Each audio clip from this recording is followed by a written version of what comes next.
Erik, how do you feel this sort of the assessment of the offensive line this past week and how you all performed with missing? Yeah, I thought we played decent. New pieces in, I thought they stepped up. I thought they played well. Guys at different positions they haven't played in years. But there's still room to improve. A lot of room to improve. Some of our fits and our finishes in the run game weren't there. Then it's a couple of our finishes and protection weren't there, and those are areas that we need to be better and clean up. What was the focus for the offense as a whole during this kind of mini bye week? Kind of regroup. I think a lot of people got out of town, took some time away, so that we can come in this week with a new sense of focus, a new sense of urgency, a new sense of juice, so to call it. And have that carry over into practice and into the game. And Erik, how hard is it to do with Pete Andrews go out to tap? Is that That's not an easy task. So he has. I commend him for that 100%, especially going against one of the premier pass rushing DNs in Josh Allen. Like, the guy can play. And Pete held up time after time after time. I mean, we passed the ball 55 times. I think that was right, 55. And he had a few pressures, a few hits, but he held it down.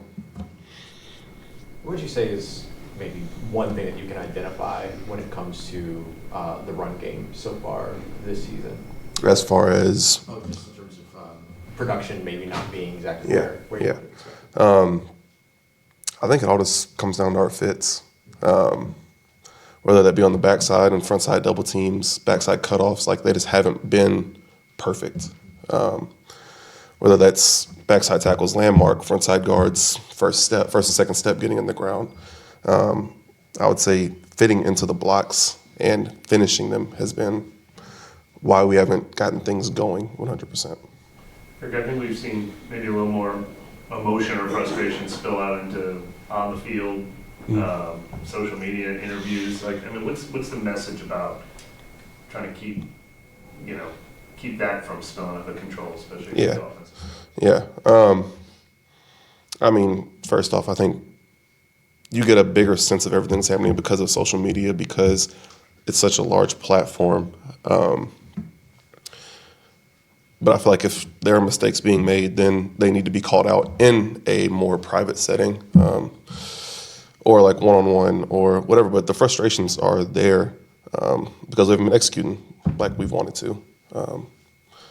Do you feel that those frustrations could potentially are they getting to the point to where it's causing concern, or does it feel like the locker room, the players, the coaching, that everybody's still together? We're absolutely together. Sometimes you got to show a little tough love. That's just how it is. And I think everybody on the offense wants to get the problem fixed. They want to be part of the solution. So, there's not a reason for concern. We're all together. We all have each other's backs. We all love each other. I'm not stressing it. I know your unit specifically has gotten a lot of scrutiny. How have you kept the offensive line together through the first half of the season, more or less? Yeah, we have each other's backs through and through, through the good, through the bad, through the mistakes, and through the pretty, essentially. And I feel like that's been a big part of it, is that we are such a tight unit off the field that on the field we never, snap off at each other or whatever. And with how communication and assignments seem to have been the issue, you as the center, how are you maybe changing communications to make sure everybody knows their assignments and fits? Everybody knows their assignments. That's just through and through. I think it's the execution of the assignments that we have to be better at. And I think that's all across the board. Erik, you think these few days off were needed for this team? Yeah, I think it gives everybody an opportunity to kind of reset, take a deep breath, and then come back in today with a new focus and an ability to just look forward. Erik, is there like an urgency though, like just season's almost halfway or is there like an urgency now, all this stuff that we were trying to figure out needs to be set now going forward? Yeah, I think the time of figuring things out is over. We need to be finding the solutions. Erik, in regards to the frustrations, you're right, maybe social media does compound things, but how do the frustrations and how the team has handled it this year compare to maybe previous years in your experience? Because y'all have gone through rough patches before, like 2021, that 5-game losing streak, and tough times in 2022. So is it about the same in your eyes? Yeah, I mean, nobody likes to lose. Like, nobody likes to lose, and nobody likes to feel like their side of the ball is a bigger contributor in losing. So I'd say that the frustration levels are similar. And like I said, I'm not concerned about it. It's kind of a basic question, but you all seem to get things going on, like when you went up tempo. Mm-hmm.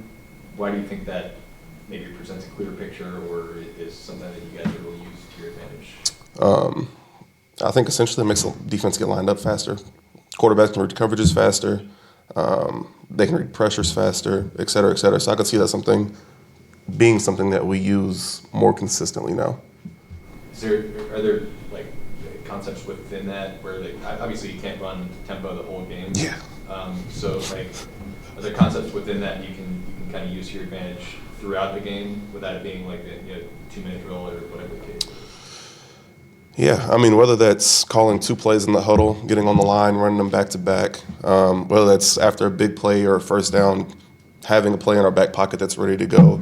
I think that those are concepts and things that we could utilize because it was beneficial for our offense. I feel like in that middle of the third quarter when it was like, okay, we have to go up tempo now, we were moving the ball. Like, we were getting completions. We had a couple of good runs in there. Like, it was beneficial to us. I don't see why we wouldn't use that going forward.